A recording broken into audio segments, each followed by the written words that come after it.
The shy assistant froze when she saw her childhood photo in the lawyer's office. The morning light filtered tentatively through the towering glass windows of the Hartman Associates building. Emma Rowe clutched her leather portfolio to her chest, her knuckles white with tension. At 22, fresh out of college with a paralegal certificate that had cost her every penny of savings, she stood in the marble-floored lobby feeling desperately out of place. Deep breath, she whispered to herself, a habit formed in the echoing halls of Portland Children's Home where she'd spent her childhood. You've earned this. The elevator ascended smoothly to the 32nd floor. Emma caught her reflection in the polished doors. Dark hair pulled back in a modest bun. A navy blue suit she'd found at a consignment shop. But that looked expensive enough. She'd practiced for this moment, rehearsed her introduction, memorized the firm's history and major cases. Still, nothing could have prepared her for the quiet opulence of Hartman Associates.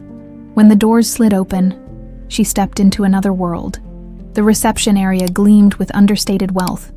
Leather furniture, mahogany accents, and floor-to-ceiling windows offering a breathtaking view of the city below. Miss Rowe, the receptionist looked up with a practiced smile. Mr. Hartman's office is down the hall, last door on the right. He's expecting you. Emma nodded, squaring her shoulders as she walked past conference rooms where attorneys in tailored suits gestured over documents. Junior associates darted between offices, balancing coffee cups and stacks of files. Everyone seemed to have purpose. Belonging. Everyone except her. She paused outside the heavy wooden door with its brass nameplate. Daniel Hartman, founding partner. 3 soft knocks. Then she entered. The office was spacious yet intimate, with bookshelves lining one wall and large windows on another. A man stood with his back to her, gazing out at the city below. At 48, Daniel Hartman cut an imposing figure, tall with broad shoulders, his dark hair showing distinguished streaks of silver at the temples.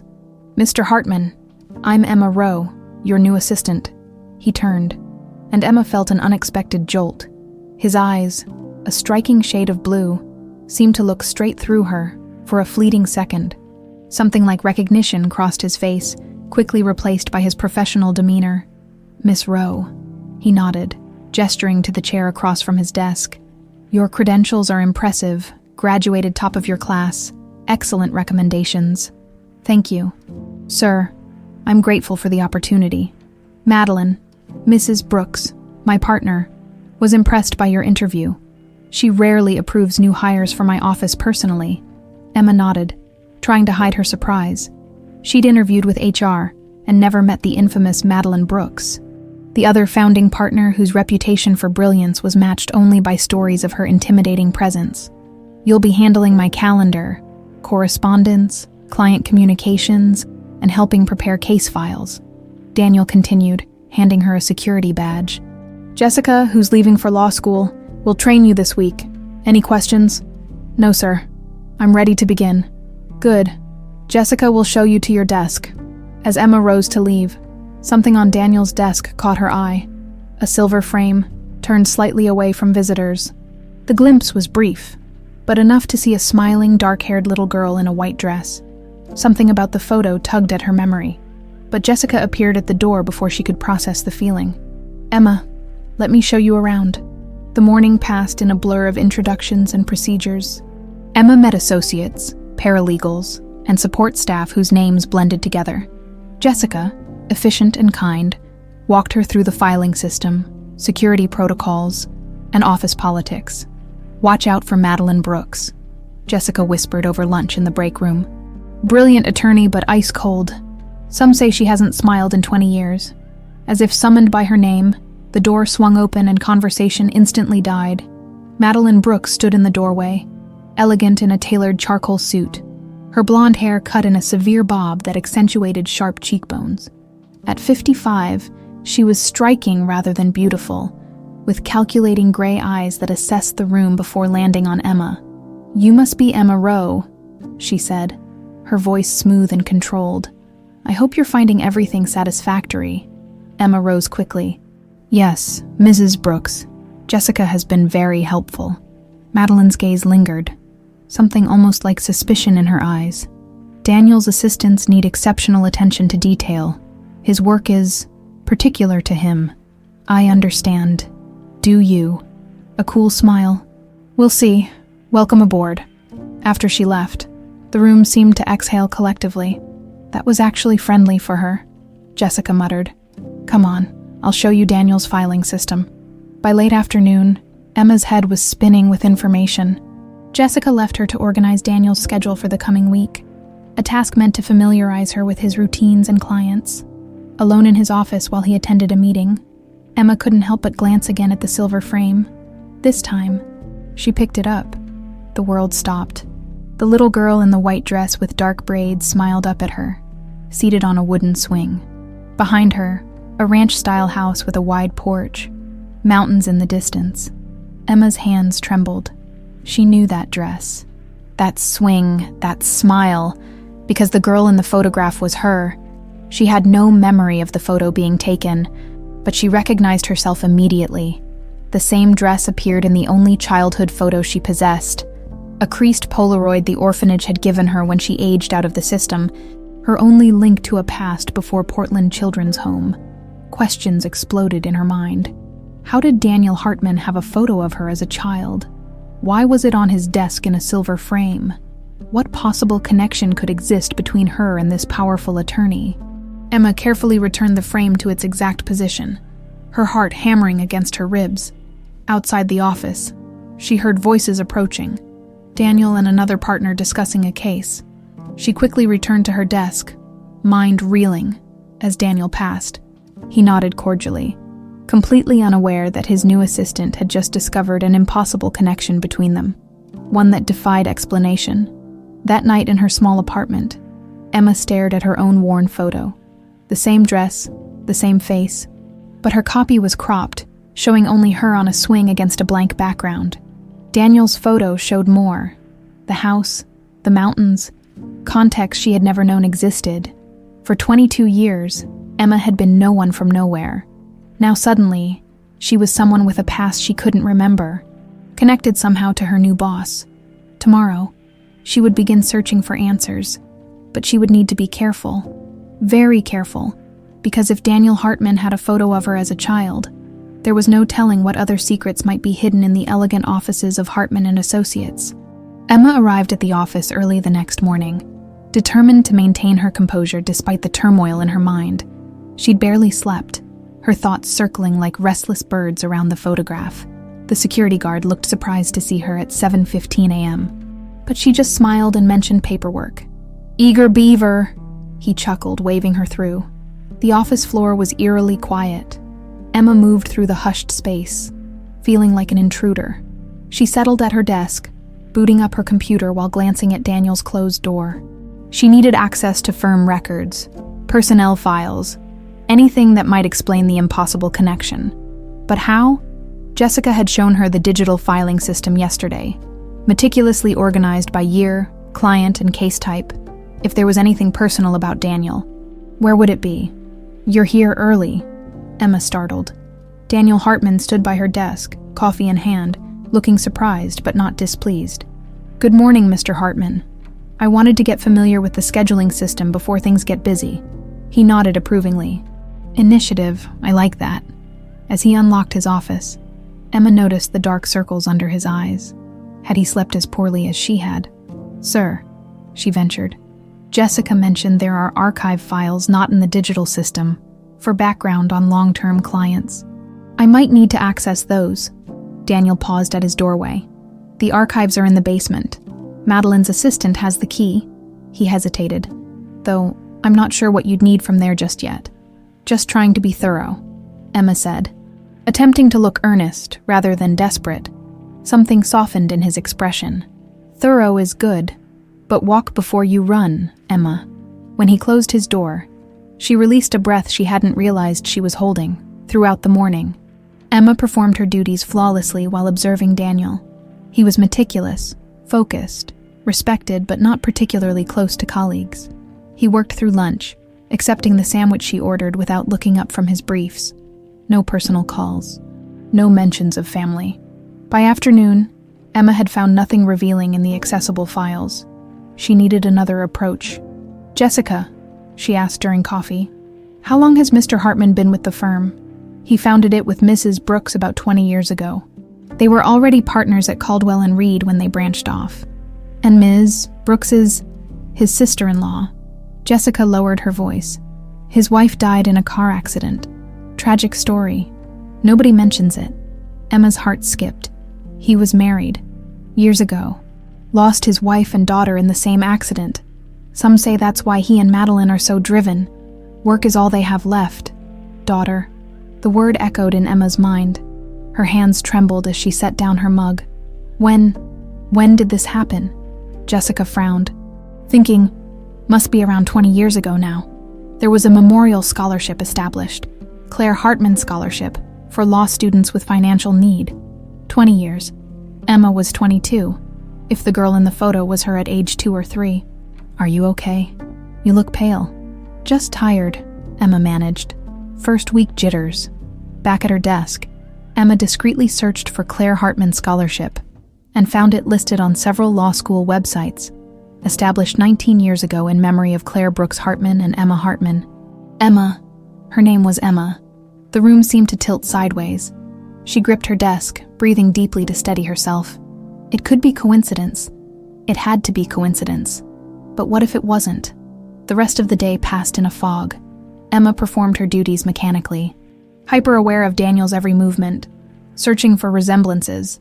Did they have the same eyes? The same gestures? She couldn't tell. At 5, Daniel emerged from his office, briefcase in hand. Good work today, Emma. You're catching on quickly. Thank you. Sir. He paused, studying her face with an odd expression. Have you always lived in Portland? Her heart leapt. Yes. Well, as far as I know, I grew up in Portland Children's Home. I don't remember anything before that. Something flickered across his face. Pain. Perhaps, or confusion. Then it was gone. His professional mask back in place. I see. Well, have a good evening. Emma watched him go. A tall, solitary figure among the departing staff. Before she could process their exchange, another voice broke her reverie. Making friends already, Miss Rowe.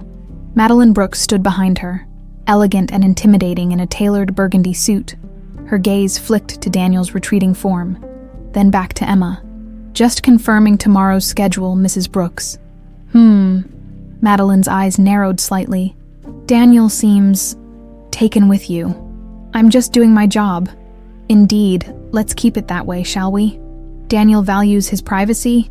You'd do well to remember that. The warning was unmistakable. Emma nodded, feeling Madeline's gaze follow her as she gathered her things to leave. That night, in her apartment, Emma pulled out a small wooden box, her only possession from before the orphanage. Inside lay her treasures, the creased photograph, a tarnished silver pendant shaped like a crescent moon with a tiny star, and a faded blue ribbon. She held the pendant, turning it over to read the inscription she knew by heart. To my little star, Daddy loves you. The memory came unbidden, as it sometimes did.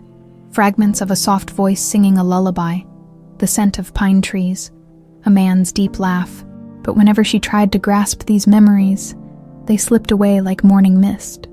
Emma fell asleep with the pendant clutched in her hand, dreaming of a wooden swing and mountains in the distance. Daniel Hartman stood at his living room window, tumbler of whiskey in hand, staring at nothing.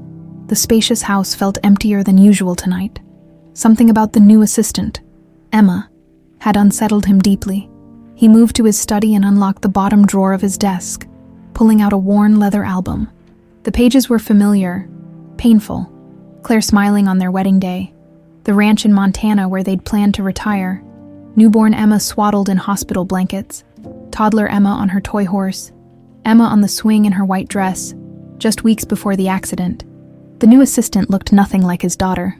His Emma would be 22 now, and this young woman was just a random coincidence, a cruel twist of fate that she shared the name.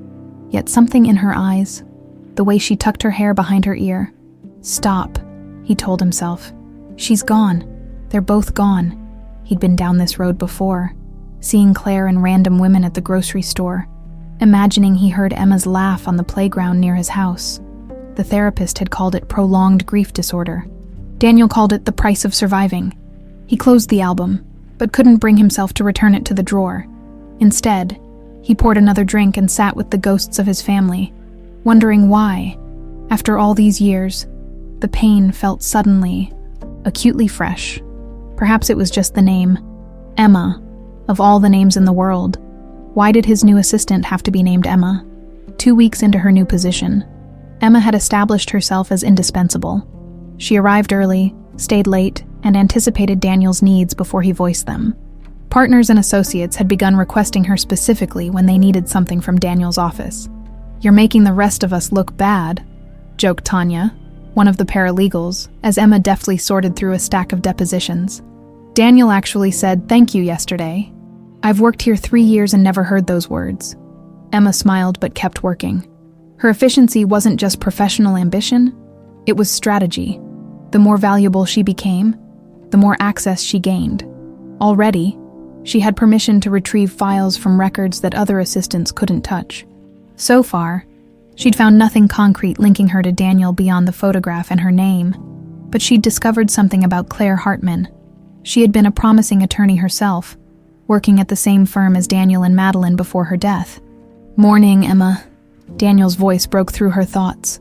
He set his briefcase on her desk while shrugging off his coat. "Did the Meyer financials come in?" "Yes, sir. I've organized them by quarter and flagged the discrepancies you mentioned." She handed him a neatly tabbed folder.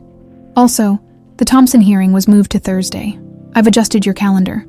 Daniel took the folder, studying her with that peculiar expression she'd noticed occasionally, as if he were trying to solve a puzzle. "You're quite thorough. Thank you." "Sir," he lingered a moment. "How are you finding the firm? Settling in all right?" This was new. Personal questions weren't Daniel's style. "Very well, thank you. Everyone's been helpful." "Good, that's good." He seemed about to say something more, but instead nodded and continued to his office. Emma returned to her computer, pulling up Daniel's calendar to make a note about a conference call. As she worked, she hummed softly, a habit from childhood that surfaced when she concentrated. The melody was one she'd always known but couldn't place, a gentle lilting tune that felt like a half-remembered dream.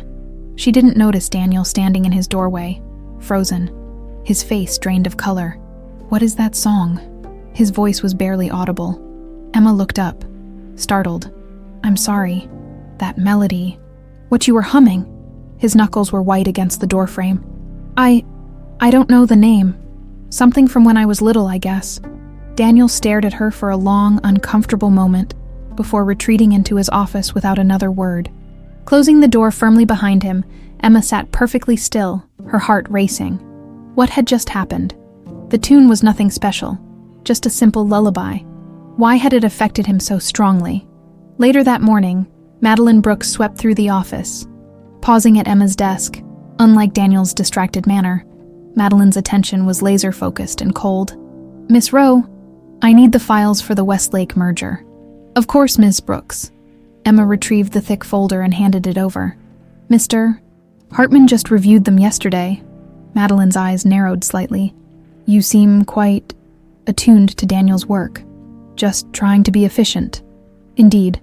Madeline glanced toward Daniel's closed door. "He seems rather taken with your performance. Mentioned you specifically during our partners' meeting." Emma felt a flutter of hope. "That's very kind of him." "Kind isn't a word often applied to Daniel Hartman." Madeline's tone sharpened. "Not since Claire died." The direct mention of Claire caught Emma off guard. "I heard it was a terrible tragedy." Something dangerous flashed in Madeline's eyes. "Who's been discussing my sister with you?" "No one specifically." Emma backpedaled. "Just office small talk." "Well, let me give you some advice, Miss Rowe. In this firm, we focus on the present, not the past, and we certainly don't gossip about personal matters. Of course, I apologize if... Just remember your place." Madeline cut her off. "Assistants who overreach tend not to last long here." She strode away, leaving Emma with a chill that had nothing to do with the office temperature. The warning was clear. Stop asking questions. But Emma couldn't stop now. Daniel's reaction to her humming had confirmed something was there. Some connection beyond coincidence.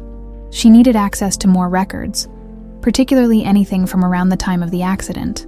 That afternoon, when Daniel stepped out for a court appearance, Emma seized her opportunity. Jessica had mentioned old case files were kept in storage on the 4th floor. With Daniel gone for at least 2 hours and most staff in a firm-wide meeting, Emma took the elevator down. The storage room was climate-controlled and immaculate, with rows of labeled boxes reaching to the ceiling. Emma located the section marked 2003-2004, around the time of the accident. Based on the scholarship establishment date, she scanned the boxes, looking for anything personal rather than case-related. Most were labeled with client names and matter numbers. But near the end of one row, she spotted a box marked simply, Cheech Personal Effects. Cheech. Claire Hartman. Emma glanced at the door, heart pounding, then carefully lifted the box from the shelf. Inside were folders, a small desk clock, and a leather-bound planner. She opened the planner with trembling hands, flipping to the last entries. The final page had a note. Confront M about discrepancies. Bring evidence. M. Madeline. Footsteps in the hallway sent Emma scrambling to replace everything exactly as she'd found it. She was reshelving the box when the door opened. Miss Rowe? It was Carson, one of the senior associates. What are you doing here? Emma forced a casual smile. Mr. Hartman needed some background on the Dawson case. It's from 2004, apparently. Carson frowned. Dawson? That wasn't Daniel's case. That was Madeline's. Oh, my mistake then. I must have misunderstood. She grabbed a random folder. Found what I need, though. Thanks. She hurried past him, praying he wouldn't mention the encounter to anyone. Back at her desk, Emma tried to calm her racing thoughts. The note in Claire's planner seemed significant.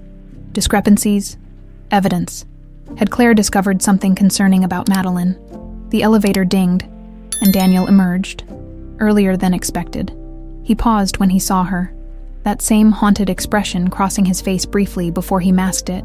Court adjourned early, he explained, moving toward his office as he passed her desk. He hesitated.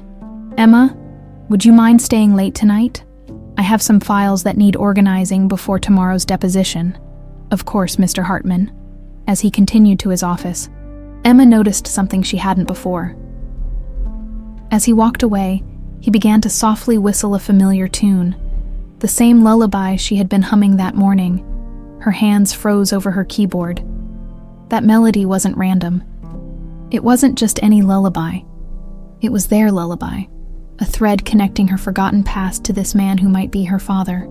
Daniel Hartman knew the melody that had haunted her dreams since childhood, and somewhere in this building, in these files and memories and photographs, lay the truth of who she really was.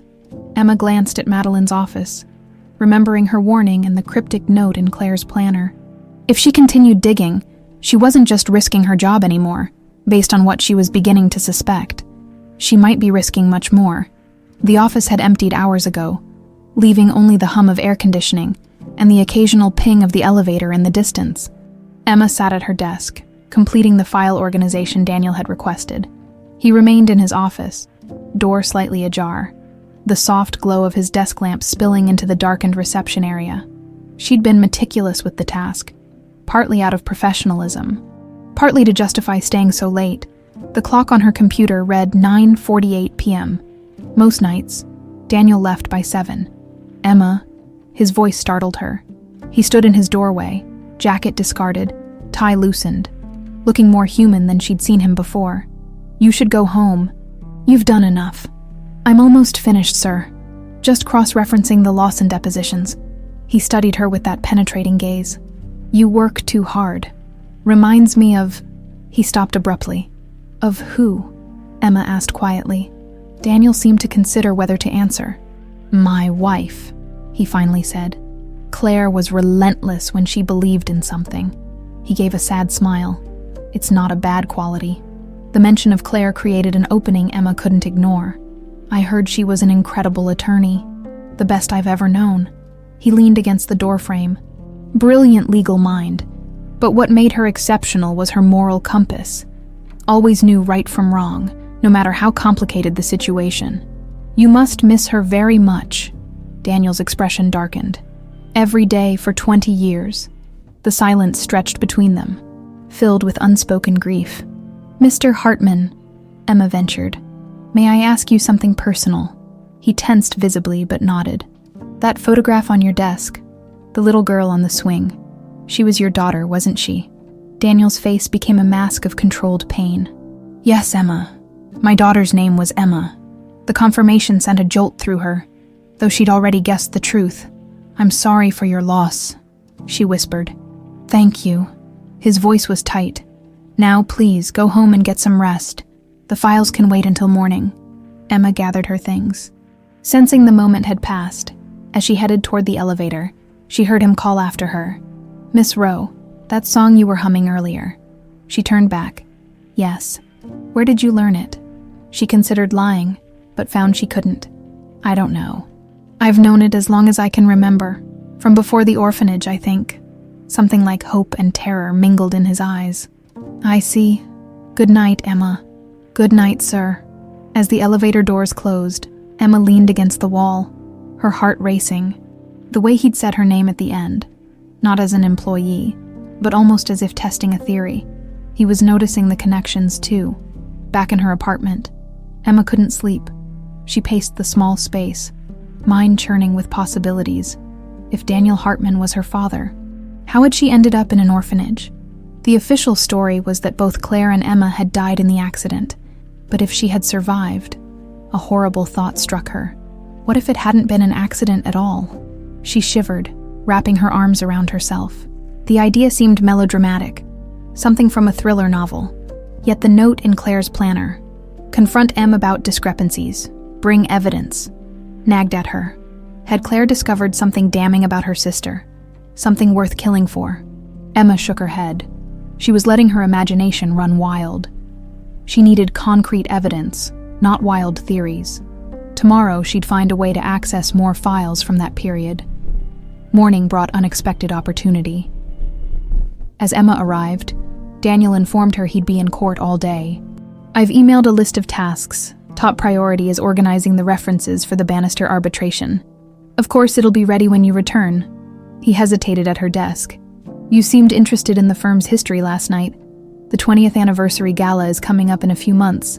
Perhaps you could help with the retrospective display. There are old photos and memorabilia in the archive room that need sorting. Emma could hardly believe her luck. I'd be happy to help. I'll have Jessica show you the archives. They're not very organized. For the first time, she saw a genuine smile touch his eyes. Claire was the organized one. After she died, things fell through the cracks. Once Daniel left, Jessica took Emma to a cluttered storage room on the 6th floor. Nobody's touched this stuff in years, Jessica said, surveying dusty boxes labeled with dates and events. Good luck. I'd start with the early partnership photos. Those should be in the 2003-2004 boxes. Left alone, Emma began methodically searching. Most boxes contained exactly what their labels promised. Photographs of firm events, old marketing materials, press clippings. After an hour, she found what she was looking for. A box marked Founding Partners, Personal. Inside were photographs of Daniel and Madeline at the ribbon-cutting ceremony for the firm's opening, newspaper articles about their departure from their previous firm, and a smaller, unlabeled wooden box. Emma lifted it carefully. The wood was smooth, polished mahogany, with a small brass clasp. Her hands trembled as she opened it. Inside lay a silver pendant, a crescent moon with a tiny star, identical to the one she'd kept all these years. Her breath caught. With shaking fingers, she turned it over, already knowing what she would find. To my little star, Daddy loves you. The room seemed to spin around her. She clutched the edge of the table, struggling to breathe. This wasn't coincidence. This was confirmation. Beneath the pendant was a folded note in elegant handwriting. Daniel, I found this in the wreckage. Thought you might want it. The matching one wasn't recovered. Madeline. But the matching one hadn't been lost in any wreckage. It had been with Emma all along, her only connection to a past she couldn't remember. The implications were staggering. Either Madeline had lied about the pendant, or she had lied about everything. Emma carefully photographed the note and pendant with her phone, then replaced everything exactly as she'd found it. As she closed the box, she heard a noise at the door and spun around. Find anything interesting? Madeline Brooks stood in the doorway, her expression unreadable. Emma forced a casual smile. Lots of great photos for the retrospective. The firm has an impressive history. Madeline stepped closer, her gaze flicking to the boxes Emma had opened. Indeed it does, though history can be subjective, depends on who's telling the story. I'm just gathering materials. Mr. Hartman will make the final selections. Of course. Madeline's eyes narrowed slightly. You've become quite indispensable to Daniel in such a short time. I'm just doing my job. Are you? Madeline picked up one of the photos. Daniel and Claire on their wedding day. You seem extraordinarily interested in the past for someone focused on her job.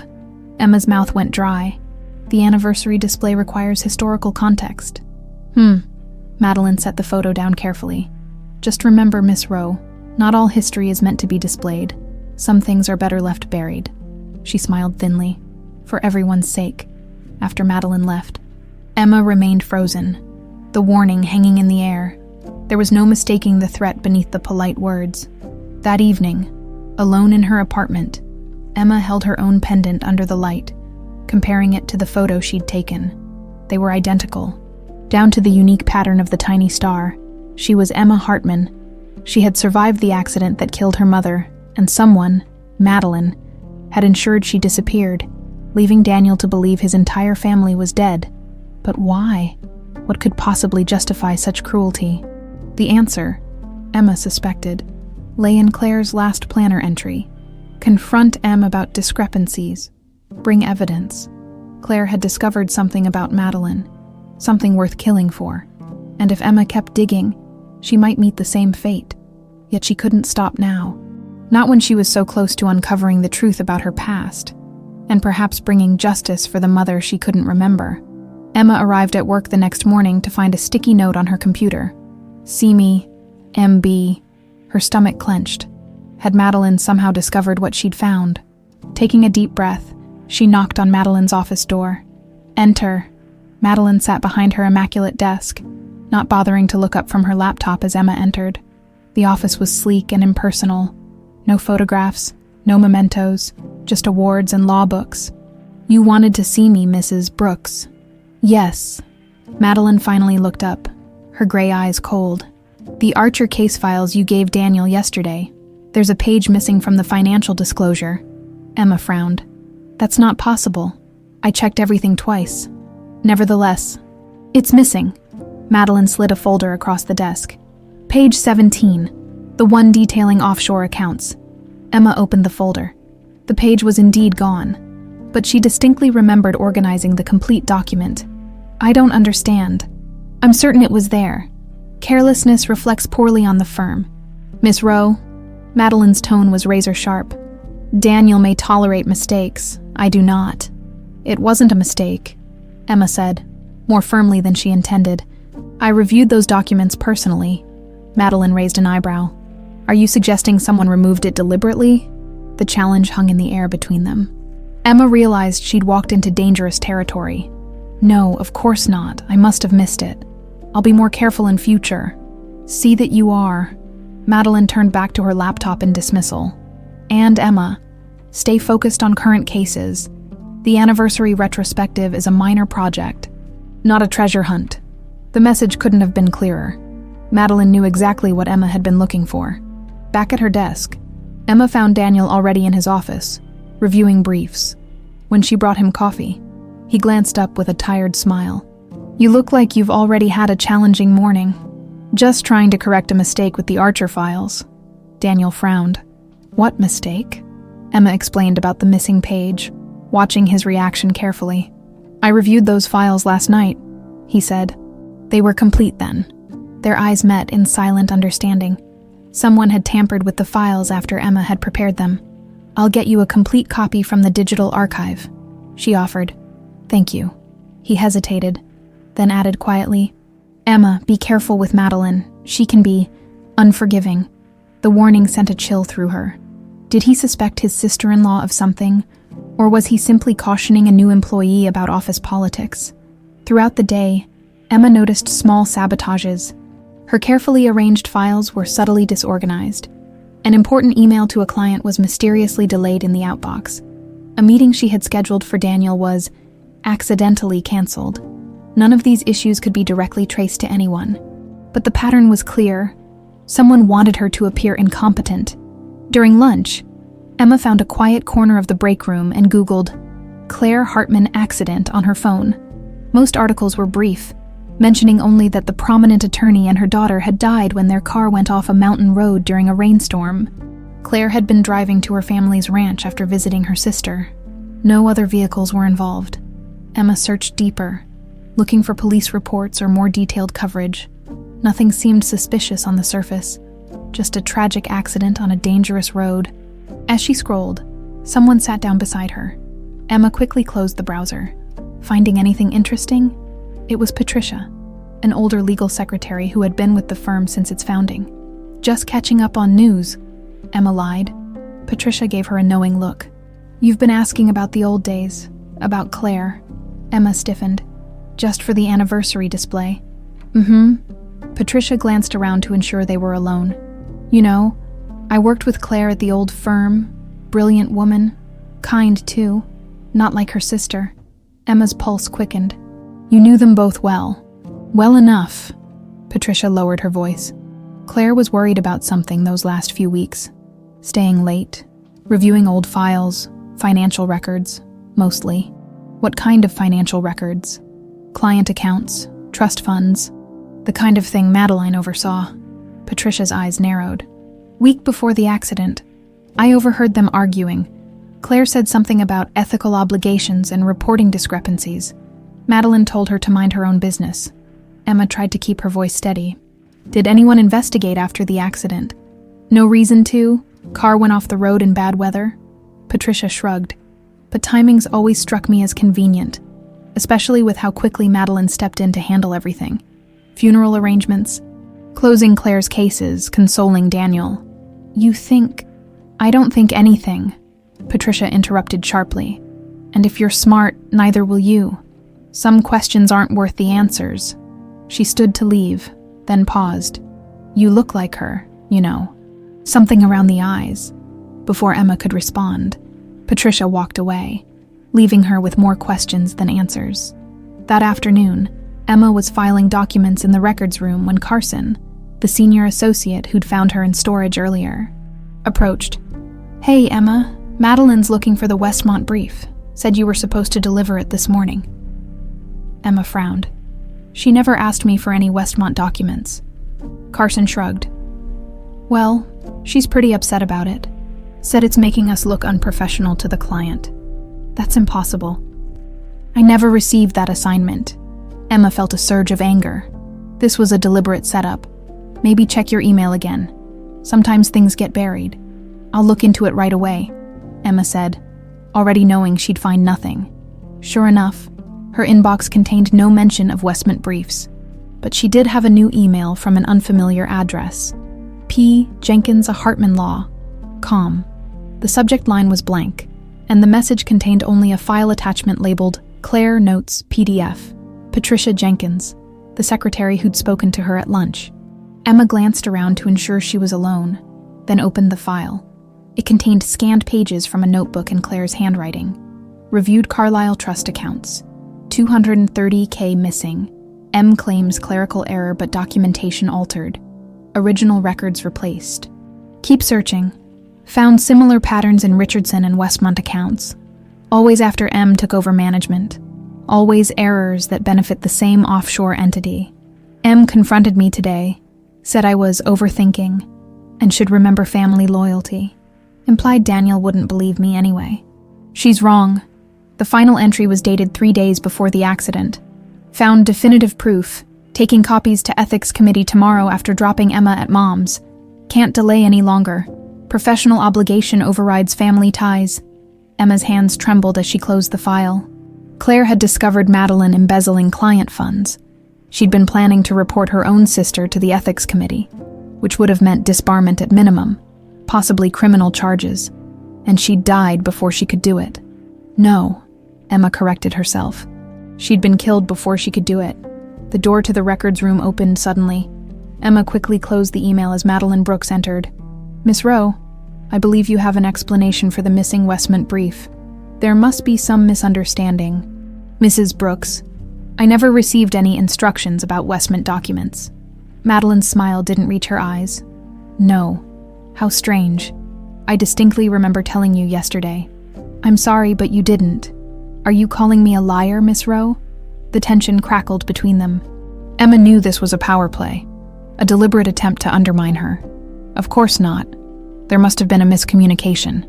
Indeed, Madeline's gaze was glacial. These miscommunications seem to be happening frequently. Perhaps you're overextended, or perhaps your focus is elsewhere, on matters that don't concern you. The threat was unmistakable. Madeline knew Emma was digging into the past, and she was sending a clear warning to stop. But it was too late. Emma had seen Claire's notes. She knew the truth, or at least part of it. Madeline Brooks had embezzled client funds, and when her sister threatened to expose her, she'd arranged a fatal accident. The question now was, what would Madeline do to keep that secret buried? Emma spent the weekend in her apartment, blinds drawn. Poring over everything she'd learned, Claire Hartman had discovered her sister embezzling client funds. She'd planned to report Madeline to the ethics committee. Days later, she died in a car accident. An accident that should have killed her daughter too. But Emma had survived somehow. She'd ended up in an orphanage with no memory of her past life, only a silver pendant and a lullaby. Why hadn't Madeline killed her too? Perhaps there hadn't been an opportunity, or maybe even Madeline had limits to her ruthlessness. More urgent was the question of what to do now. Emma had no hard evidence connecting Madeline to Claire's death, only circumstantial connections and 20-year-old financial discrepancies that would be nearly impossible to prove. If she confronted Daniel with her suspicions and identity without concrete proof, would he even believe her? Monday morning arrived with no clear answer. Emma prepared for work methodically, tucking her pendant beneath her blouse. Whatever happened, she needed to maintain her composure and gather more evidence. The office hummed with activity when she arrived. Daniel was already in a meeting, his office door closed. Emma used the opportunity to check her email, finding another message from Patricia. Be careful, M asking questions about you. Requesting personnel file. Background check. P. The warning sent a chill through her. Madeline was investigating her. How long before she discovered Emma's connection to the orphanage? Would she recognize the name? Morning, Emma? Daniel emerged from his office, looking more tired than usual. Could you come in for a moment? She followed him, pulse quickening. Had Madeline already spoken to him? Close the door, please, Emma complied, keeping her expression neutral despite her racing heart. I received an unusual email from Madeline this weekend, he began, watching her closely. She expressed concerns about your curiosity regarding firm history, specifically about Claire. Emma swallowed hard. I was only researching for the anniversary display. Were you? His blue eyes, so much like her own she now realized, held hers steadily. Emma, I need to know why you're really interested in my wife. The moment stretched between them. Taut with unspoken possibilities, Emma could lie, retreat, protect her position until she had more evidence, or she could take a risk. The photograph on your desk, she said finally. The little girl is me. Daniel's face drained of color. For several seconds, he seemed unable to speak. That's not possible, he whispered. I have the same photograph. It was the only picture I had growing up in the orphanage. Her voice trembled. And I have this. Slowly, she withdrew the silver pendant from beneath her blouse. Daniel's breath caught audibly. He stood, circling the desk until he was directly in front of her, staring at the crescent moon and star. Where did you get this? His voice was barely audible. It came with me to the orphanage. It's the only thing I have from before. She turned it over, showing him the inscription. To my little star, Daddy loves you. Daniel's hands shook as he reached toward the pendant without quite touching it. I gave this to Emma, to my daughter, on her 2nd birthday. Claire called her little star because, he faltered, because she was born on the night of a meteor shower, Emma finished. August 12th, my birthday. He looked up sharply, eyes wide with disbelief and something like desperate hope. This can't be real. He retreated behind his desk, gripping the edge as if to steady himself. My daughter died with Claire. The police identified. There was a funeral. Was there a body? Emma asked softly. Did you see her? Daniel's expression crumpled. No. The car, the fire. They said identification wasn't possible. There was just a small casket beside Claire's. His voice broke. Madeline handled everything. I couldn't. I wasn't functioning. Mr. Hartman, Emma hesitated, then corrected herself. Daniel, I believe your wife discovered that Madeline was embezzling from client accounts. She was planning to report her to the ethics committee the day after the accident. He stared at her, shock replacing grief. What are you saying? I'm saying I don't think it was an accident. I think Madeline arranged it to silence Claire, and I think she sent me to an orphanage because she couldn't bring herself to kill a child, but couldn't risk you discovering I had survived either. Daniel sank into his chair. These are extraordinary accusations. Based on what evidence? Emma told him everything. The matching photos and pendants, Claire's notes about financial discrepancies, Patricia's memories of tension between the sisters, the missing page from the Archer file, Madeline's attempts to undermine her. When she finished, Daniel sat in stunned silence, his face ashen. If what you're saying is true, he said finally, my sister-in-law murdered my wife and stole my daughter from me. His voice hardened. I need proof. Emma, not coincidences or suspicions. I know. I'm trying to find it. He studied her face with new intensity, searching for something. Recognition, perhaps, or confirmation of a hope too painful to acknowledge. There's one thing, he said suddenly. That song you were humming the other day, the lullaby. Emma nodded, uncertain where he was going with this. Claire wrote it, Daniel said, his voice soft with memory. It wasn't a famous song or a traditional lullaby. It was something she created just for our daughter. No one else would know it unless she had heard it as a child, unless she was Emma Hartman. Tentatively, Emma began to hum the melody that had always lived in her memory. After a moment, Daniel closed his eyes and joined her, quietly singing words she didn't know she remembered until they flowed from her own lips. Little star in darkest night, silver moon will keep you bright. Dream of love that never ends, till morning light to you descends. The simple verse hung in the air between them, a bridge across 20 years of separation. Emma felt tears sliding down her cheeks. Daniel's eyes shone with moisture as he looked at her, really looked at her, for the first time. My God, he whispered, it's really you. Before either could speak again, the intercom buzzed. Mr. Hartman, his secretary's voice interrupted. Ms. Brooks is here to see you. Daniel's expression shifted instantly, a mask of professional composure replacing the emotional vulnerability of moments before. He pressed the intercom button. Send her in. To Emma, he said quietly. Say nothing about this. Not yet. The door opened and Madeline entered, elegant as always in a tailored suit, her calculating gaze moving between them. Daniel, I need to discuss the Townsend merger. Her eyes narrowed slightly at Emma. In private. Of course, Emma said, rising. I'll finish those briefs, Mr. Hartman. As she reached the door, Daniel called after her.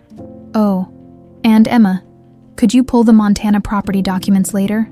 I need to review our holdings there. Emma nodded, understanding the message. The family ranch in Montana. He wanted her to find records related to where they had lived as a family. Right away, sir. As she closed the door behind her, Emma caught Madeline watching her with thinly veiled suspicion. The game had changed. Daniel now had reason to question the sister-in-law he'd trusted for 20 years. But they still needed proof of what really happened that rainy night on a mountain road. Proof that might be hidden in the firm's records. In insurance claims. In police reports from 2 decades ago. And they needed to be very careful. Because if Madeline Brooks had arranged one fatal accident, she could certainly arrange another. Daniel avoided being alone with Emma for the rest of the day, maintaining a professional distance that felt excruciating after their breakthrough, but his eyes followed her with new awareness, studying her features as if memorizing a long-lost treasure. Emma understood his caution. Madeline was watching them both now, her suspicion palpable. They needed to proceed carefully. That evening, as Emma prepared to leave, Daniel approached her desk. I've been thinking about the Montana property documents, he said loudly enough for anyone nearby to hear. Let's review them first thing tomorrow. Then, in a lower voice, meet me at Riverside Park, near the boathouse, 8 o'clock. Emma nodded, gathering her things. I'll have everything ready, Mr. Hartman. Outside, a sleek black car idled near the building entrance. Through the tinted window, Emma glimpsed Madeline on her phone, watching the exit. Was she waiting to follow Emma? Taking no chances, Emma ducked back inside and left through the service entrance, then took a circuitous route to the park. Daniel was already waiting when she arrived. Seated on a bench overlooking the water, he wore casual clothes, jeans and a sweater, making him look younger, more vulnerable than the polished attorney she knew from the office. He stood as she approached. For a moment, they faced each other awkwardly, the weight of their shared history suspended between them. "I called in a favor," Daniel said finally. "An old law school friend works with the FBI now. He's running a discreet background check. Birth records, hospital records, everything that might connect you to my daughter." "You still have doubts," Emma said, trying to keep the hurt from her voice. "No." His response was immediate, surprising them both with its certainty. "But we need official documentation. If what we suspect about Madeline is true, we'll need irrefutable evidence." They sat side by side, watching the river flow past in comfortable silence. "Tell me about growing up," Daniel said eventually.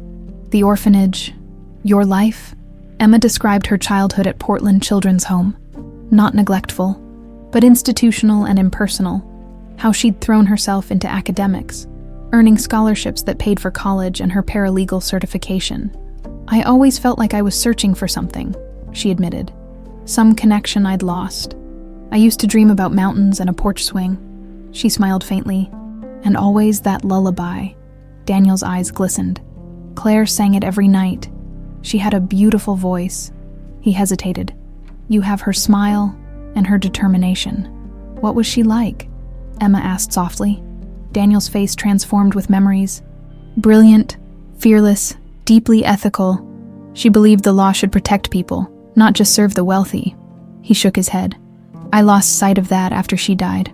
The firm became different than what we'd envisioned, because of Madeline's influence." "Yes." His expression hardened.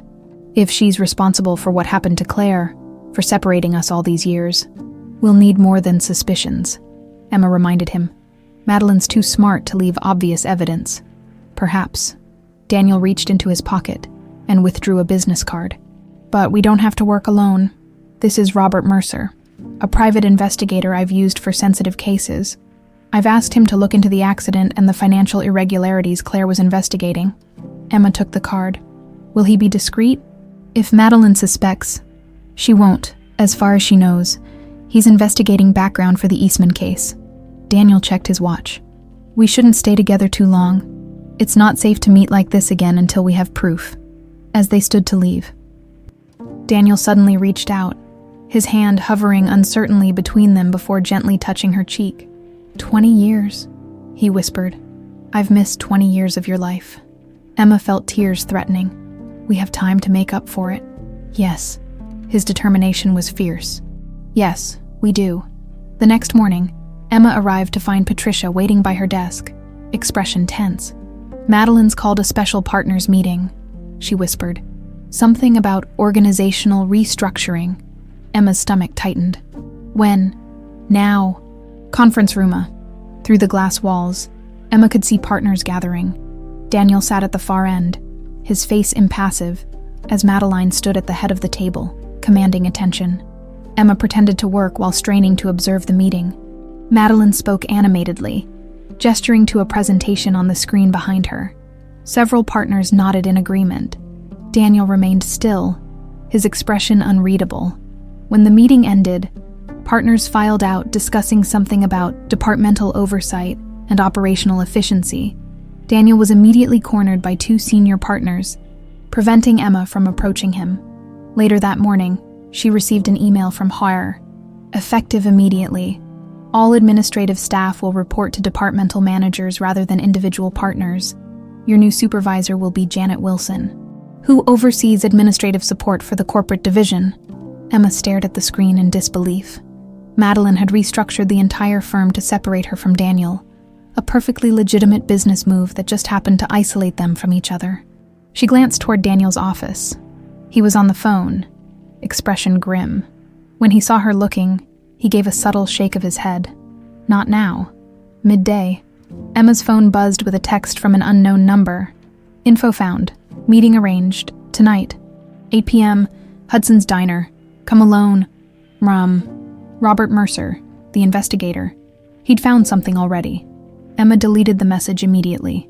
The afternoon crawled by, each minute stretching endlessly as she tried to focus on her reassigned duties while avoiding Madeline's watchful gaze.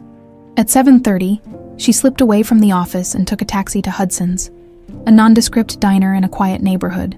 A middle-aged man with salt and pepper hair occupied a corner booth, nursing a cup of coffee. He looked up as Emma approached, assessing her with shrewd eyes. "Miss Rowe, Mr. Mercer." He gestured for her to sit. "Daniel couldn't come. We're being watched. It's better this way." Mercer nodded, sliding a thin envelope across the table. "First, DNA results. Rush job through a contact at a private lab. Compared samples from you and Daniel." Emma's hands trembled as she opened the envelope.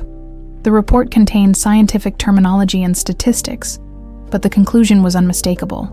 Probability of paternity, 99.9998%. The alleged father is not excluded as the biological father of the tested child. A strangled sound escaped her throat. Half laugh, half sob. Scientific confirmation of what her heart already knew. "There's more," Mercer continued, his voice low. "I found the nurse who was on duty when they brought in the victims from the accident. She's retired now, living in Florida. What she told me." He shook his head grimly. "The child they brought in wasn't dead." Emma leaned forward. "What happened?" "According to her, a little girl was admitted with minor injuries. Concussion, broken arm. Madeline Brooks identified her as Emma Hartman and took custody while the father was sedated with grief over his wife. But here's the kicker. The nurse says Madeline returned hours later with papers transferring the child to state custody, claiming Daniel was too devastated to care for her and had signed away his rights. He would never," Emma whispered. "Exactly." The nurse thought it was strange but didn't question a prominent attorney. She remembers because she felt terrible for the little girl, who kept asking for her daddy. Tears stung Emma's eyes as forgotten fragments of memory surfaced. The confusion, the fear, strange faces telling her daddy couldn't come. Did the nurse see these supposed papers? Yes, and she's certain now they were forged. She said Madeline was cold, clinical about the whole thing, kept saying it was for the best, that the girl start fresh without memories of her parents. Emma fought to control her emotions. "This is testimony, but we need documentation. Hospital records, admission forms, transfer papers. Already working on it, but there's something else." Mercer lowered his voice further. "I found irregularities in the accident investigation. The brake lines on Claire's car showed signs of tampering. The investigating officer noted it in his preliminary report, but the final report ruled it mechanical failure. That same officer retired suddenly 2 months later, with a surprisingly generous pension. Madeline buried the evidence," Emma realized. "She probably threatened or bribed the officer. Looks that way. I'm tracking him down now." Mercer checked his watch. "We shouldn't be seen together too long. I'll contact you when I have more." As Emma left the diner, a weight lifted from her chest despite the dangers still ahead. She had proof now. Scientific proof she was Emma Hartman.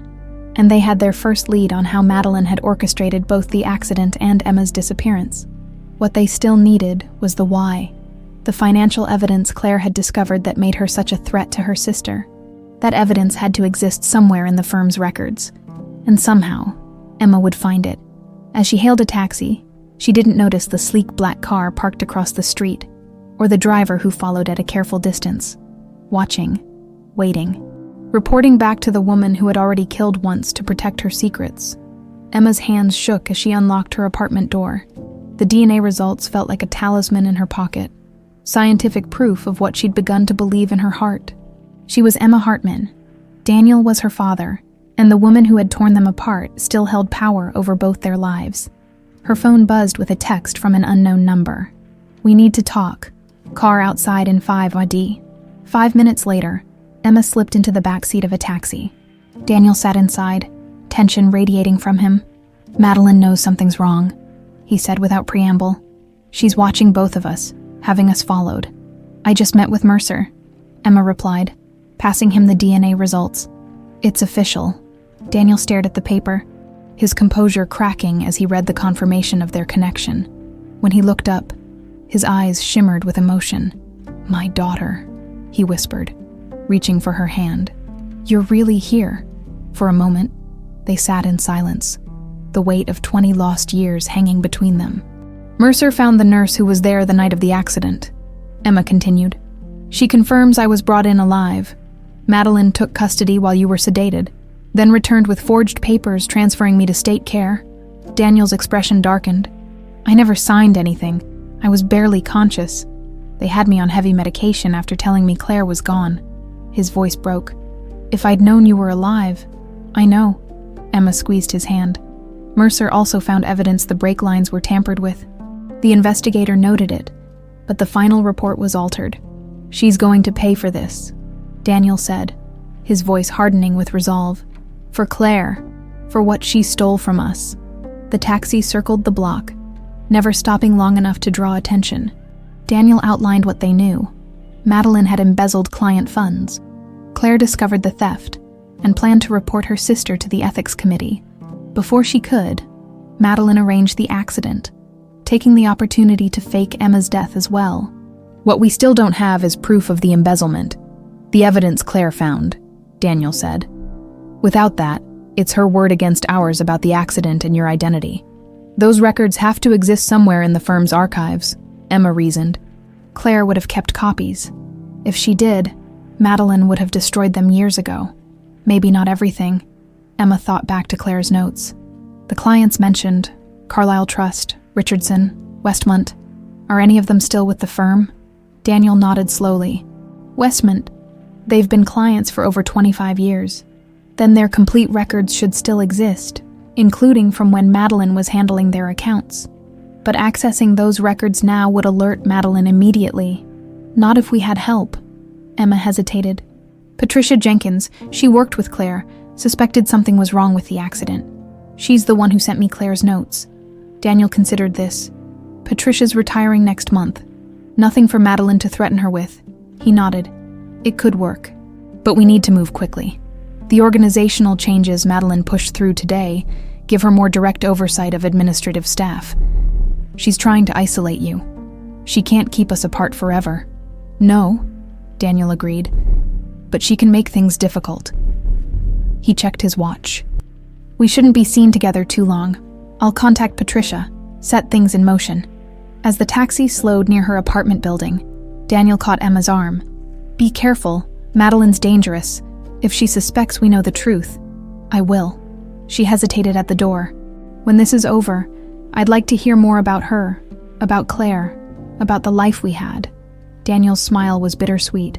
"We had a good life. We'll have one again." He squeezed her hand. "Good night, Emma." It was the first time he'd called her by name without the professional distance, acknowledging her not as his assistant but as his daughter. The simple word carried the weight of recognition, of reclaimed identity. "Good night, Dad." The word felt strange on her tongue, yet somehow right. His eyes widened at hearing it, a mixture of joy and grief crossing his face before she closed the door. The next morning brought a company-wide email from Madeline Brooks. "Due to recent security concerns, all archive access now requires partner approval.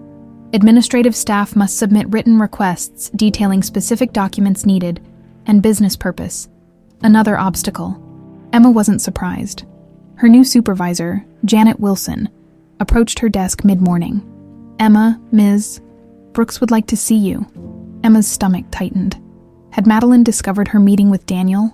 With Mercer, Madeline's office was as coldly perfect as its occupant. She didn't look up when Emma entered, continuing to review documents for several moments before acknowledging her presence. "Miss Rowe, your performance reviews have been inconsistent lately." Emma maintained her composure.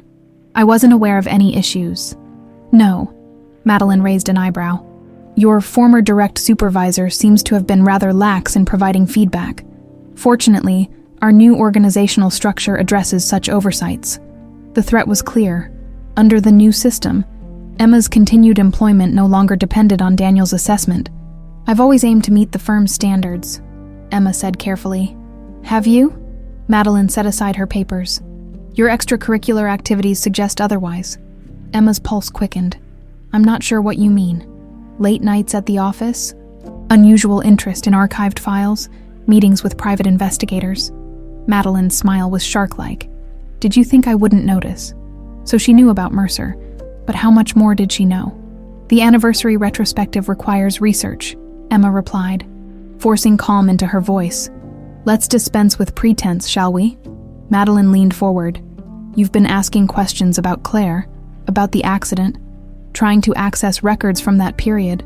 Historical context is important for— Stop! Madeline's voice sharpened. Whatever you think you're doing, whatever theories you've concocted, I strongly advise you to reconsider. Some doors are better left closed, Miss Rowe, for everyone's sake. Is that a threat, Miss Brooks? A professional courtesy. Your position here is precarious. Your future prospects depend heavily on recommendations from this firm. Her eyes narrowed. It would be unfortunate if your promising career ended before it truly began. Before Emma could respond, Madeline's intercom buzzed. Ms. Brooks, Mr. Hartman is here to see you. Surprise flickered across Madeline's face. Send him in. Daniel entered, his expression neutral until he saw Emma. I didn't realize you were in a meeting. Just providing some mentorship, Madeline said smoothly. Emma was just leaving. Actually, Daniel countered.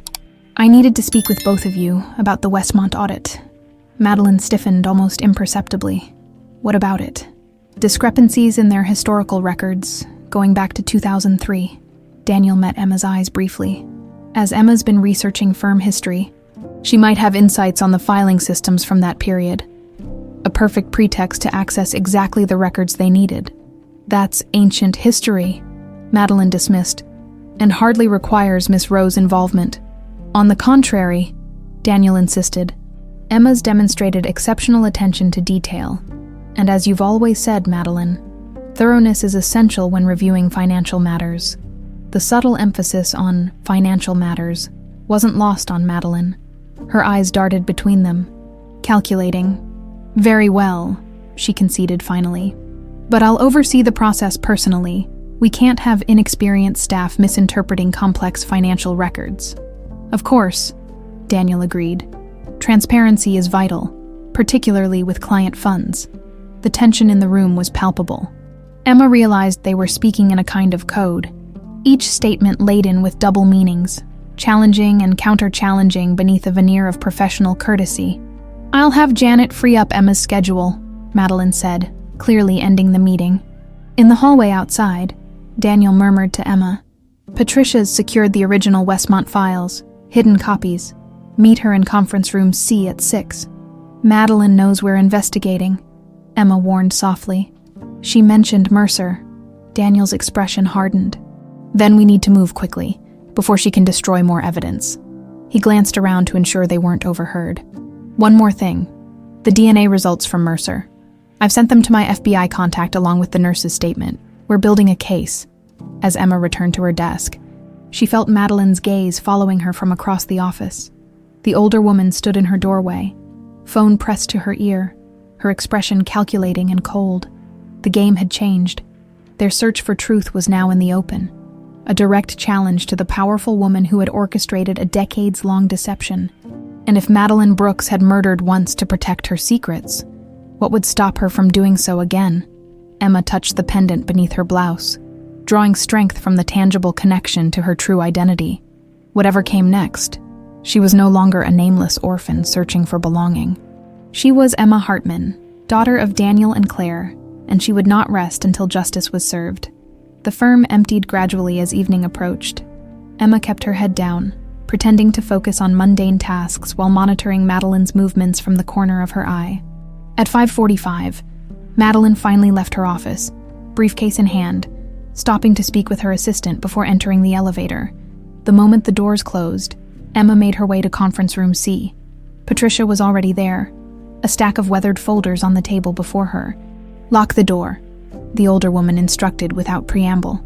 Emma complied, then joined her at the table. Are these the Westmont files? These, Patricia said, tapping the folders, are Claire Hartman's insurance policy. Her expression was grim. She knew her sister was dangerous, gave me these for safekeeping the week before the accident, said if anything happened to her, I should get them to the ethics committee. But you didn't, Emma said, not accusingly, but curiously. Patricia's eyes clouded with old guilt. I was a coward after the accident. Madeline was terrifying, cold as ice. But with this underlying fury, I convinced myself Claire's suspicions were wrong, that the accident was just tragic coincidence. She pushed the folders toward Emma. I've regretted it every day since. Emma opened the top folder, revealing meticulously organized financial statements, bank transfers, and handwritten notes in Claire's elegant script. The evidence was damning. Systematic embezzlement from multiple client accounts over several years, all flowing through shell companies to offshore accounts controlled by Madeline. Claire documented everything, Patricia explained. Original records showing the money present, altered records showing corrected balances, transfers that didn't match official statements. She built an airtight case and kept a copy where Madeline couldn't find it. Emma breathed, understanding the full extent of Claire's foresight. The conference room door opened. Both women jumped, but it was only Daniel, expression tense. "Madeline's gone," he asked. "Left 10 minutes ago," Emma confirmed. "Then we don't have much time." "What did you find?"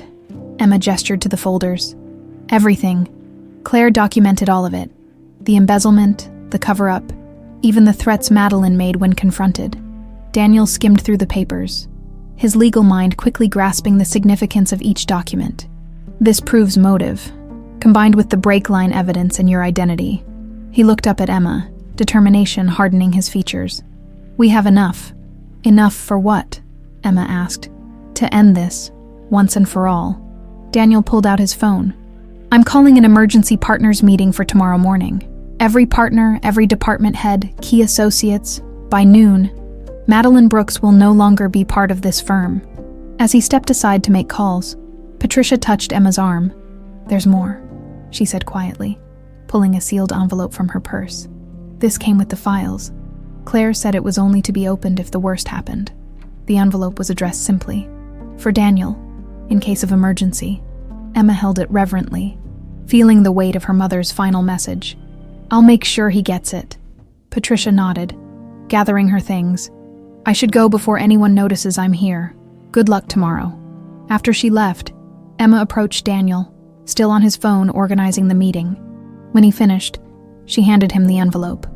From Claire, she left it with the evidence. Daniel stared at the envelope, recognition flashing in his eyes at the handwriting. His hands trembled slightly as he broke the seal and unfolded the letter inside. "My dearest Daniel," he read aloud, his voice thick with emotion. "If you're reading this, I've failed to expose Madeline's crimes, and something has happened to me. I pray our little star is safe with you." His voice broke. Emma placed a steadying hand on his arm as he continued reading silently, tears gathering in his eyes. Finally, he folded the letter carefully and tucked it into his pocket. "Claire knew," he said softly. "She suspected Madeline might try to harm her, but hoped she'd be safe as long as the evidence remained hidden. She never imagined Madeline would." He couldn't finish the sentence. "What do we do now?" Emma asked. "We prepare for tomorrow. Everything needs to be organized, irrefutable." He squared his shoulders, legal precision overriding emotional devastation. "We'll make copies of everything, prepare a presentation. By this time tomorrow, the truth will be known." As they worked late into the night, organizing evidence and building their case, neither noticed the security camera in the corner of the room, its red light blinking steadily as it transmitted their activities to a remote observer. Emma barely slept, anticipation and anxiety keeping her mind racing through the night. She arrived at the firm early, finding Daniel already in his office, reviewing their presentation one final time. "Ready?" she asked from the doorway. He looked up, resolve etched in the lines of his face. More than ready, 20 years overdue. The conference room filled gradually with puzzled partners and associates, summoned to an emergency meeting with no stated purpose. Emma stood near the back, watching faces as they entered, some curious, some annoyed, some simply bored. None suspected they were about to witness the exposure of a decades-old crime that had shaped the very foundation of their firm. At precisely 9,000 a.m., Daniel entered, followed by Robert Mercer, and a serious-looking man Emma didn't recognize. "Thank you all for coming," Daniel began, his voice carrying the weight of his purpose. "I've called this meeting to address a matter of grave concern, one that affects not only the ethical standing of this firm, but the very integrity of our partnership." Murmurs rippled through the room. All eyes turned expectantly toward Madeline's empty chair. "As you may have noticed, Madeline Brooks is not present," Daniel continued. "She was invited, but I suspect she may have received advance warning of today's agenda."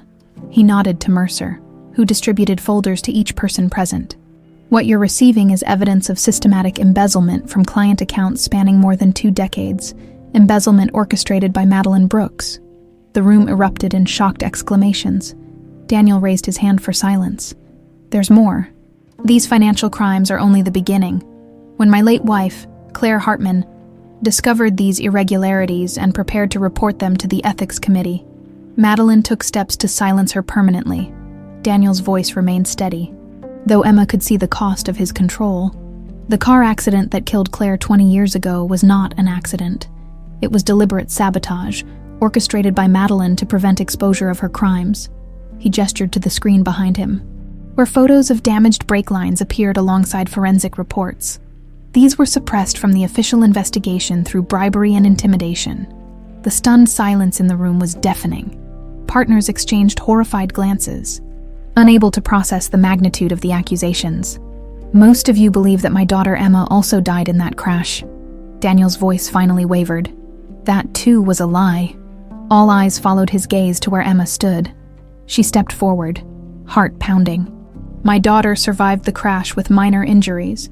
While I was sedated with grief, Madeline arranged for her to disappear, using forged documents to place her in state care, erasing her identity, and ensuring I would never know she was alive." The unknown man beside Daniel stepped forward, presenting credentials. "Special Agent Thomas Reeves, FBI. We have verified these claims through DNA testing, witness statements, and document analysis. Madeline Brooks is currently being sought for questioning regarding multiple federal crimes, including embezzlement, fraud, obstruction of justice, and conspiracy to commit murder." A senior partner raised a shaking hand. "Daniel, are you saying that Emma Rowe is actually your daughter?" "Yes." Daniel's voice filled with pride and sorrow in equal measure. "Through what can only be called a miracle, my daughter found her way back to me. DNA testing confirms it beyond any doubt."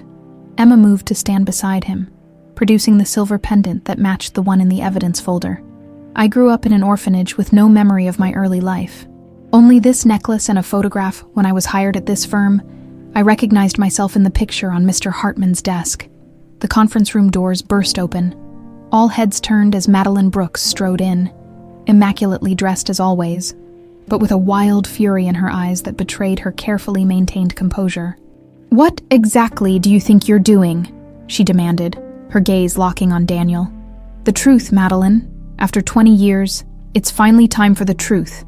Madeline's laugh was cold and brittle. "Truth? You have no idea what truth is. You've been manipulated by this girl. This imposter who wormed her way into my firm." "Your firm," Daniel challenged. "The firm you built with stolen money? The firm you murdered my wife to protect?" "You can't prove any of this," Madeline hissed, though her eyes darted nervously to the evidence folders in everyone's hands.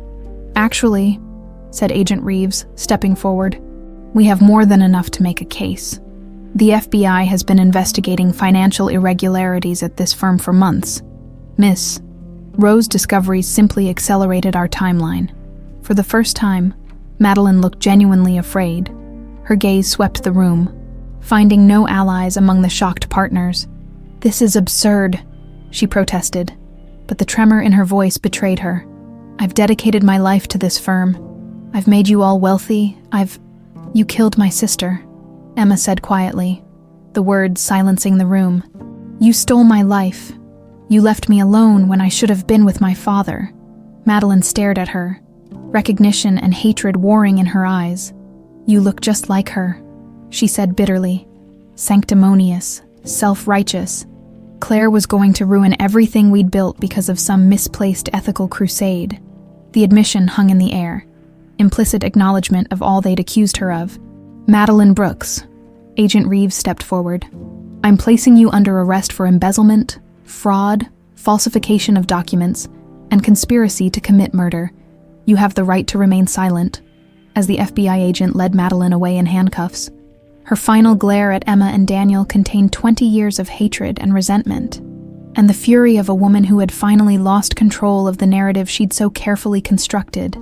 The empire of lies she had built was crumbling, and the truth, long buried but never truly dead, had finally emerged into the light. The weeks following Madeline's arrest passed in a whirlwind of legal proceedings, press inquiries, and firm restructuring. The story captivated the public.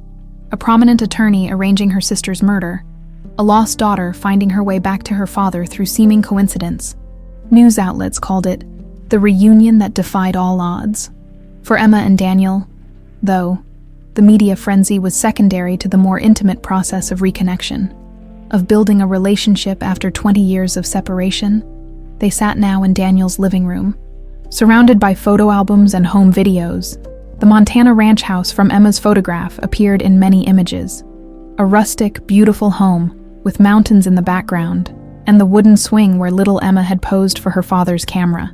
"We were going to move there permanently," Daniel explained, touching a photo of Claire standing on the wide porch. "Leave the big firm.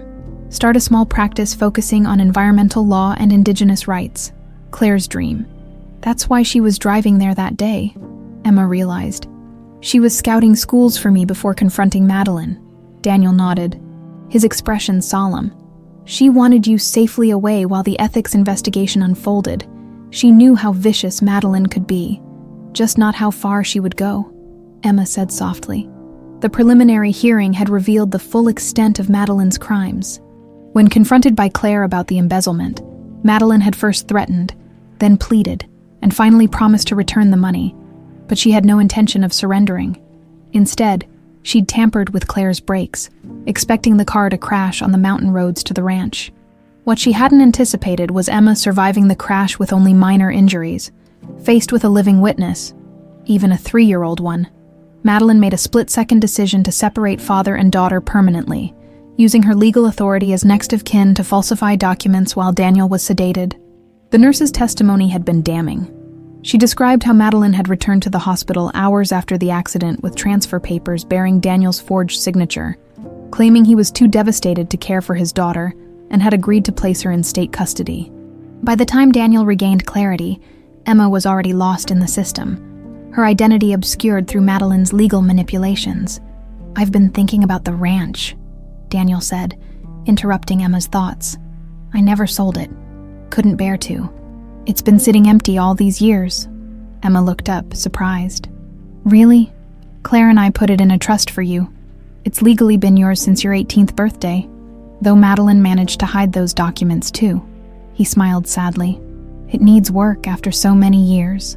But I'd love to see it," Emma said quietly. Daniel's eyes lit up.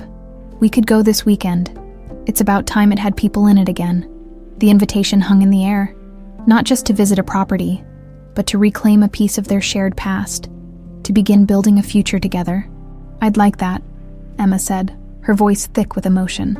Later that evening, as Emma prepared to leave, Daniel handed her a small wrapped package. "I've been waiting for the right moment," he explained. "This seems like it." Emma carefully unwrapped it, revealing a wooden jewelry box nearly identical to the one she'd found in the firm's archives. Inside lay her mother's wedding ring and a delicate gold chain. "Claire would want you to have these," Daniel said. "The chain is for your pendant.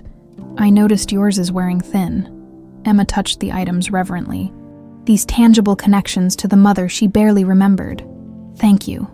As Daniel embraced her goodnight, the awkwardness that had marked their early interactions had faded, replaced by the natural affection of father and daughter. They were still learning each other, still discovering shared mannerisms and traits, but the fundamental bond between them grew stronger each day. The Montana ranch looked smaller than Emma had imagined from the photographs, but no less beautiful, nestled in a valley with mountains rising behind it. The wooden structure stood weathered but solid, waiting patiently for its owners to return. Daniel unlocked the front door with keys he'd kept all these years. Inside, furniture sat draped in dust covers, preserving a moment in time from 2 decades earlier. Emma moved through the room slowly, touching surfaces, opening doors, feeling echoes of memories too distant to fully grasp. In what would have been her bedroom, faded star decals still adorned the ceiling. A child-sized bookshelf held picture books, their spines slightly faded but intact. "We used to read here every night," Daniel said from the doorway. "You loved stories about the stars, hence the nickname." Emma smiled, remembering the inscription on her pendant, "Little Star." They spent the afternoon clearing dust covers, opening windows to the crisp mountain air, and exploring the property. Daniel showed her the creek where they'd planned to teach her to fish, the flat meadow where Claire had envisioned building a small legal clinic to serve the rural community as sunset approached. They sat on the porch steps, watching shadows lengthen across the valley. "What happens now?" Emma asked. "With the firm, with Madeline's trial." Daniel sighed. "The firm will survive, though with a different name and purpose. I'm thinking Hartman and Hartman has a nice ring to it. Once you finish law school." Emma looked at him in surprise. "Law school, if you want," he clarified quickly. "Claire always believed you'd follow in her footsteps, said you had her sense of justice even as a toddler." The idea resonated with Emma in unexpected ways. Her paralegal work had always felt like a compromise, as close as she could get to the law with limited resources. The possibility of something more, of continuing her mother's legacy, stirred something deep within her. "I'd like that," she said softly, "though it might take some time." "We have time," Daniel assured her. "As for Madeline, the evidence is overwhelming. Between the financial crimes and Claire's murder, she'll never see freedom again." They fell silent, watching the first stars appear in the darkening sky. "There's something I've been wanting to ask," Emma said finally. Did you ever look for me?" After the accident, Daniel's expression crumpled with old pain. "Every day for 5 years, I hired investigators, searched orphanages, followed every lead, but Madeline had covered her tracks expertly, created false paperwork showing you'd died days after the accident from internal injuries. She even arranged a second funeral." His voice broke. "I visited 2 graves every anniversary, Claire's and what I thought was yours." Emma's heart ached, imagining his grief, the years of mourning both wife and daughter while one lived just a few hours away. "I used to dream about being found," she admitted. "As a child, I'd fantasize that my real parents were searching for me, that someday they'd walk into the orphanage and recognize me immediately." "I'm so sorry," Daniel whispered. "If I'd known." "It wasn't your fault," Emma interrupted firmly. "Madeline is the only one to blame, and somehow, despite everything she did to separate us, we found each other anyway." As darkness fell completely, they moved to the wooden swing, identical to the one in the photograph that had started their journey. Above them, stars filled the mountain sky, brilliant and clear in the absence of city lights. "Your mother used to say that love never really dies," Daniel said, his voice soft with memory. "It just waits for the right moment to return." Emma leaned her head against her father's shoulder, feeling the rightness of being here, of reclaiming this place that should have been her home. "She was right," Emma said, touching the pendant now hanging on her mother's gold chain. "The love was always there, waiting." They sat together as the night deepened. Father and daughter reunited under the stars that had given Emma her childhood nickname. There would be challenges ahead, adjusting to their new relationship, rebuilding the firm with integrity, testifying at Madeline's trial. But those concerns belonged to tomorrow. Tonight was for healing, for remembering Claire, and for celebrating the truth that had finally emerged after 20 years of darkness. The moon rose over the mountains, casting silver light across the valley. A crescent moon, Emma noticed, with a bright star shining nearby, just like her pendant, just like the connection that had guided her home.